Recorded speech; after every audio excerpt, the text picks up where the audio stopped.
കനത്ത ചൂടിന് ആശ്വാസമായി വേനൽ മഴ വ്യാപിക്കും. സംസ്ഥാനത്ത് ഏപ്രിൽ മാസം പകുതി പിന്നിടുമ്പോൾ കനത്ത മഴ ലഭിക്കുമെന്ന് കേന്ദ്ര കാലാവസ്ഥാ നിരീക്ഷണ വിഭാഗം മുന്നറിയിപ്പ് നൽകി. അടുത്ത ദിവസങ്ങളിലായി കാലാവസ്ഥയിൽ മാറ്റങ്ങൾ വരും. ഇതോടുകൂടി സംസ്ഥാനത്ത് വരും ദിവസങ്ങളിൽ മഴ പ്രീ മൺസൂൺ എന്ന ശക്തമായ വേനൽ മഴയുടെ രൂപത്തിലേക്ക് മാറുമെന്നും കാലാവസ്ഥാ നിരീക്ഷണ വിഭാഗം അറിയിപ്പ് നൽകി. വരും ദിവസങ്ങളിൽ വേനൽ മഴ കൂടുതൽ ശക്തി പ്രാപിക്കുകയും കൂടുതൽ ജില്ലകളിലേക്ക് എത്തുകയും ചെയ്യും.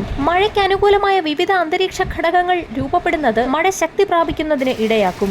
ന്യൂനമർദ്ദപാത്തി, ചക്രവാത ചുഴി, MGO ഉൾപ്പെടെയുള്ള അന്തരീക്ഷ ഘടകങ്ങളാണ് മഴയ്ക്ക് അനുകൂലമായി നിലകൊള്ളുക. ഈ മാസം 18 ശക്തമായ വേനൽ മഴ പ്രതീക്ഷിക്കാമെന്നാണ് വിവിധ കാലാവസ്ഥാ മോഡലുകൾ പ്രവചിച്ചിരിക്കുന്നത്. തെക്കൻ ജില്ലകൾക്ക് പിന്നാലെ മധ്യ വടക്കൻ ജില്ലകളിലും വിവിധ പ്രദേശങ്ങളിലായി ഏറിയും കുറഞ്ഞും മഴ തുടരാനാണ് സാധ്യത. സംസ്ഥാനത്ത് ഇന്നും ഒറ്റപ്പെട്ടയിടങ്ങളിൽ ഇടത്തരം മഴയ്ക്ക് സാധ്യതയുണ്ട്. ഇതോടൊപ്പം തന്നെ കാലവർഷം തകർത്ത് പെയ്യുമെന്നും കേരളത്തിൽ ഉൾപ്പെടെ പല സംസ്ഥാനങ്ങളിലും അധിക മഴയ്ക്ക് സാധ്യതയുണ്ടെന്നും എന്നാൽ എൽനിനോ പ്രതിഭാസം ഇല്ലാതെ തന്നെ 105% മഴ ലഭിക്കുമെന്നും കേന്ദ്ര കാലാവസ്ഥാ നിരീക്ഷണ വിഭാഗം മുന്നറിയിപ്പ് നൽകി. മുന്നറിയിപ്പ് പ്രകാരം തമിഴ്നാട്, വടക്ക് കിഴക്കൻ സംസ്ഥാനങ്ങൾ ഒഴികെ എല്ലായിടത്തും ഇത്തവണ സാധാരണയിൽ കൂടുതൽ മഴയാണ് കാലാവസ്ഥാ വകുപ്പ് പ്രവചിച്ചിരിക്കുന്നത്. കേരളം, കർണാടക, ആന്ധ്രാപ്രദേശ്, തെലങ്കാന തുടങ്ങിയ സംസ്ഥാനങ്ങളിൽ സാധാരണയിൽ കൂടുതൽ മഴയ്ക്കാണ് സാധ്യത.